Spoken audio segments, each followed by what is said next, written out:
Welcome back to another video in this series. My name is Desmond Soon. I've been a serial entrepreneur, a business consultant, a business coach. I've also been mentored by multi-millionaires, including Dan Locke, Keith Cunningham, and of course, even Josh Spurrell, founder of Spurrell and Associates. Josh, you are not only Canada's most sought after and top CPA, you're also North America's most sought after CFO with the credentials of over 10 years. What do you know about Millionaire time management? What is it about the time management that is so important that most entrepreneurs fail to put enough attention on? Well, rookie entrepreneurs, they always have a time crisis, right? There's always a reason why they have to reschedule a meeting, miss an appointment. My Millionaire clients, they never miss meetings. They never miss appointments, ever. I started to realize this, right? Spending time with more and more successful business owners, and rookie entrepreneurs, especially during that startup phase, that they think once I become successful, then I will stop missing the appointments. But it's actually the other way around. It's like they won't become successful until they stop missing appointments, right? Right. And it's just very, I've literally had Millionaire clients come to a meeting in my office, after getting disconnected from a dialysis machine an hour before. Yikes. It's that sort of absolute maniacal obsession with not missing appointments that got them there in the first place, right? You're not going to get there after you become successful. You just won't become successful unless you start there.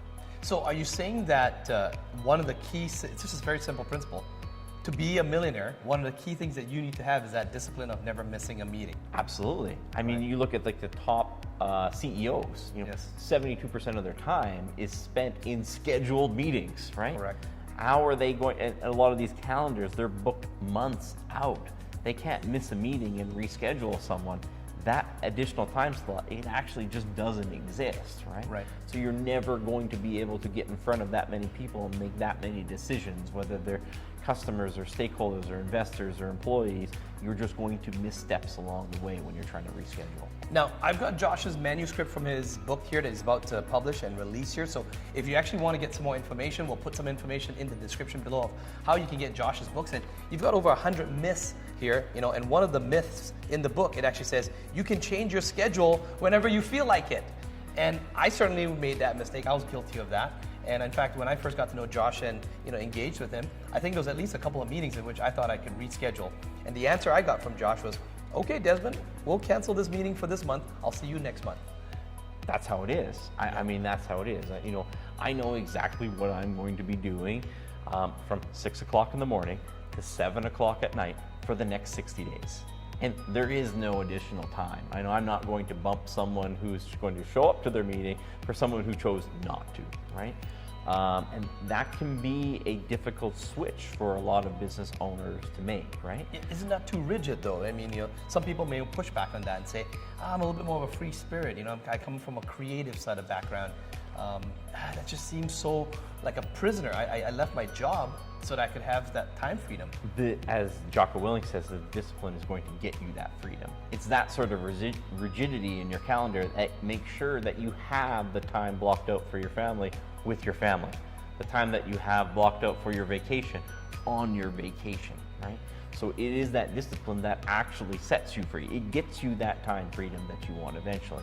Thinking that you can reschedule is thinking very, very small. It's thinking that you don't have that many customers, that you don't have that many employees, that you don't have that many people vying for your time. It's a limiting belief that's going to keep your business small, and it only functions in a very, very small business. So Josh, I want to quote from your book here as well too. It's a secret. So I'm going to let you in on a secret from years of watching entrepreneurs, both successful and unsuccessful ones. Most successful entrepreneurs begin without resources. The resources they obtain were a result of implementing a regimented schedule. So what does that mean? Tell us more about that. Break into that. So most people think that, it's easy for you to say because you have an admin team, you have a receptionist that answers your phone, you have people help you prepare for meetings, right? But it's like the chicken and the egg, right? This won't actually happen. You will never have those resources available to hire those support staff unless you are regimented with your calendar and your business as a whole up front, right? Most businesses don't start with resources. They don't start with startup capital. They start with very little startup capital, and they're completely bootstrapped or maybe using some personal savings or some personal credit. That's not how these business owners got there, right? So if you're thinking that someday you are going to be organized when you actually get this, when you actually get these resources, you'll never have those resources. Those resources come as a factor of actually, being disciplined with your time and your commitments, right? And I go into further in the book, and I try to equate it to a loan, right? Time is our most valuable resource. I can always go and make more money, but I can't get more than 168 hours that I've been assigned in the week, right? Jeff Bezos gets 168 hours, Mark Zuckerberg gets 168 hours, Desmond gets 168 hours, and Josh gets 168 hours. It's the great equalizer. It's what gives small businesses the fighting chance to begin with, right? We can't give that time away. Think about it in terms of a loan. We book a 1-hour meeting with someone, Correct. and we try to reschedule that 1-hour meeting. Okay, let's be conservative and say we can reschedule that 1-hour meeting in 15 minutes. Okay. Maybe we can have an email back and forth. Remember, there's always a distraction involved in an email back and forth, or a phone call, and someone's going to try to call you back with an additional time. So now you've spent 15 minutes rescheduling a 1-hour meeting. Okay. Right. Yep. That's 25%. What if I told you, Desmond, that I would lend you $1,000, but I will charge you 25% interest over the week on that $1,000? Oh, isn't that illegal? That's a loan charge. Right. But we do this with our time, our single most valuable resource, all the time. We'll have no problem spending 15 minutes of our time to reschedule an hour meeting, which we knew we had to have in the first place. It's just going to get you further and further away from your goal. So I know that you actually put a paragraph in here, and you wrote it akin to something like a payday loan. It's like a payday loan. It's like Right. a payday loan on your time, trying to reschedule meetings, right? Yep. And there'll often come times where I regret putting something on my calendar, but I will do it anyways because I know that changing that calendar will have a worse effect. I'm just going to have to try to make better it just encouraged me to make better decisions with my calendar in the future. Do I really need to put this event on my calendar, or should I just say no? Josh, just with the time remaining that we have on this interview here, can you give the viewers a breakdown of what a successful entrepreneur schedule should look like? Just roughly, and we'll get some imagery as well too. It changes over time. Okay, your successful schedule is going to change over time. When you first start out, you're going to wear probably every single hat in your one-person business. Almost everybody starts this way.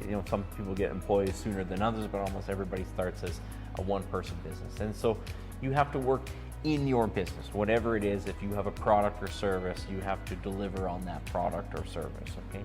But then we have to look at the other hats that you have to wear, where you have to have time for marketing. Okay. Without marketing, you don't have any chance to sell anything. Okay. Then you're going to actually have time to generate those sales, to make those sales, whether that's doing in-person pitches, on the phone pitches, creating a web funnel, a webinar or something. Yeah. Whatever that is, you're going to have time in your calendar. Then you are also going to have time in your calendar for the administration of your business. Correct. When do we pay the bills? When do we look at the numbers? Okay. As your business scales, you're going to have to add on time. You're going to have to add on time to hire people. You have to hire them. You have to train them. Interviews. You have to Yep. coach them. And that's going to take a greater portion of your time. When you're first starting out, you're also going to have time scheduled to be the receptionist of the business, because you are. Slowly, you're going to start taking a lot of those administrative tasks over time. And more, your time is going to be spent just like this in front of another human being talking, right?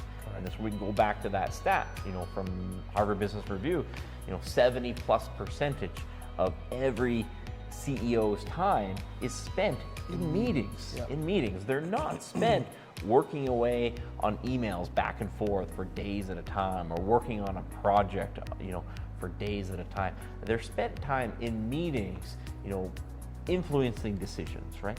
Gathering information face-to-face or on the phone in the most time-efficient manner possible, and then affecting a decision.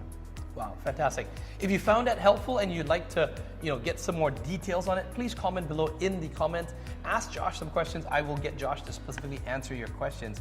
Now, Josh, as we wrap this up here, final takeaway for anyone who's watched this video, what is something that they can do as an action step to immediately get their schedule in the traction or the direction of a successful entrepreneur? Put it on the calendar, okay? Yep. Put your calendar, and I don't mean your past meetings or as they come up. Put it on the calendar what types of activities you want to do in your business at what times. Put it on the calendar and try to stick close to that. If you find something that you're sticking to, 5 out of 6 days a week, you got absolute gold, right? You'll never get perfection, but you have to put it on the calendar, test the template calendar, and then, adjust as you go along. Oh, that's great advice, Josh. So if you want to check out some of the other videos, click the I button up there and we will see you in the next video.